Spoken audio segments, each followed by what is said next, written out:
रामायण के सुंदरकांड में हनुमान जी के साहस और देवाधीन कर्मों का वर्णन किया गया है। हनुमान जी की भेंट राम जी से उनके वनवास के समय तब हुई जब राम जी अपने भ्राता लक्ष्मण के साथ अपनी पत्नी सीता की खोज कर रहे थे। सीता माता को लंकापति रावण छल से हरण करके ले गया था। सीता जी को खोजते हुए दोनों भ्राता ऋषिमुख पर्वत के समीप पहुंच गए, जहां सुग्रीव अपने ज्येष्ठ भ्राता बाली से छुपकर रहते थे।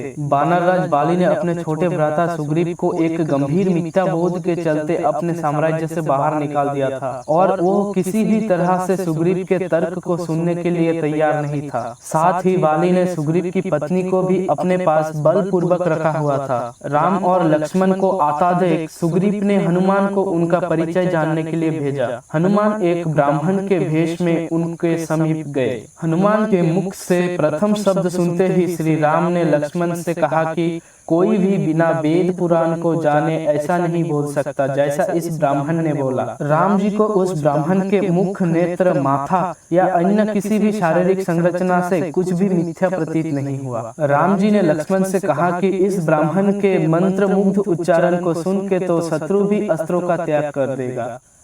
उन्होंने ब्राह्मण की और प्रशंसा करते हुए कहा कि वो राजा निसंकोच ही सफल होगा जिसके पास ऐसा गुप्तचर होगा। श्री राम के मुख से इन सब बातों को सुनकर हनुमान जी ने अपने वास्तविक रूप में धारण किया और श्री राम के चरणों में नतमस्तक हो गए। श्री राम ने उन्हें उठाकर अपने हृदय से लगा लिया। उस दिन एक भक्त और भगवान का हनुमान और प्रभु राम के रूप में अटूट और अनश्वर मिलन हुआ। तत्पश्चात हनुमान ने श्री राम और सुग्रीव की मित्रता कराई। इसके पश्चात ही श्री राम ने बाली को मारकर सुग्रीव को उनका सम्मान और गौरव वापस दिलाया और लंका युद्ध में सुग्रीव ने अपनी वानर सेना के साथ श्री राम का सहयोग दिया। सीता माता की खोज में वानरों का एक दल दक्षिण तट पर पहुंच गया, मगर इतने विशाल सागर को लांघने का साहस किसी में भी नहीं था। स्वयं हनुमान भी बहुत चिंतित थे कि कैसे इस समस्या का समाधान निकाला जाए। उसी समय जामवंत और बाकी अन्य वानरों ने हनुमान को उनकी अद्भुत शक्तियों का स्मरण कराया।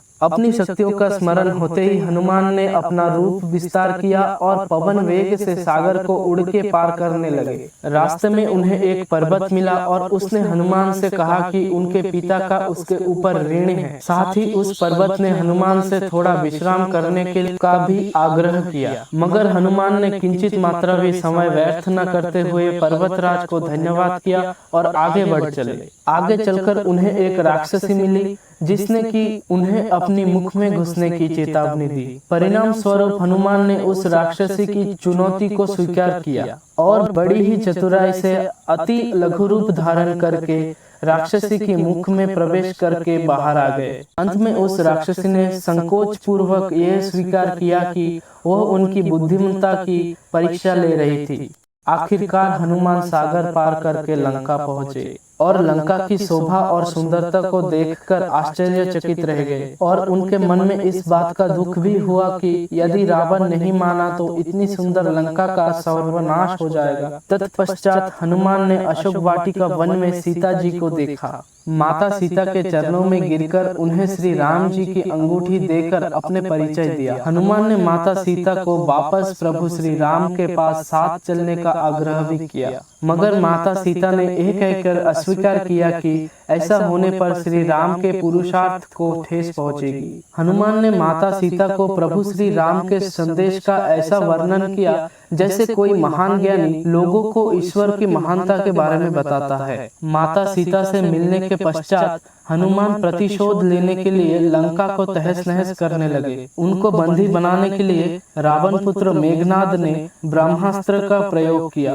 ब्रह्मा जी का सम्मान करते हुए हनुमान ने स्वयं को ब्रह्मास्त्र के बंधन में बंधने दिया। साथ ही उन्होंने विचार किया कि इस अवसर का लाभ उठाकर वो लंकापति रावण से मिल भी लेंगे और उसकी शक्ति का अनुमान भी लगा लेंगे। इन्हीं सब बातों को सोचकर हनुमान ने स्वयं को रावण के समक्ष बंदी बनकर उपस्थित होने दिया। जब उन्हें रावण के समक्ष लाया गया तो उन्होंने रावण को प्रभु श्री राम का चेतावनी भरा संदेश सुनाया और साथ ही ये भी कहा कि यदि रावण माता सीता को आदर पूर्वक प्रभु श्री राम को लौटा देगा तो प्रभु उसे क्षमा कर देंगे। क्रोध में आकर रावण ने हनुमान को मृत्यु दंड का आदेश दिया, मगर रावण के छोटे भाई विभीषण ने ये कहकर बीच बचाव किया कि एक दूत को मारना आचार संहिता का विपरीत है। ये सुनकर रावण ने हनुमान की पूंछ में आग लगाने का आदेश दिया। जब रावण के सैनिक हनुमान की पूंछ में कपड़ा लपेट रहे थे, तब हनुमान ने अपने पूंछ को खूब लंबा कर दिया और सैनिकों को कुछ समय तक परेशान करने के पश्चात पूंछ में आग लगाने का अवसर दे दिया। तब हनुमान ने अपने पूंछ को खूब लंबा कर दिया और सैनिकों को कुछ समय तक परेशान करने के पश्चात पूंछ में आग लगाने का अवसर दे दिया। पूंछ में आग लगते ही हनुमान ने बंधन मुक्त होके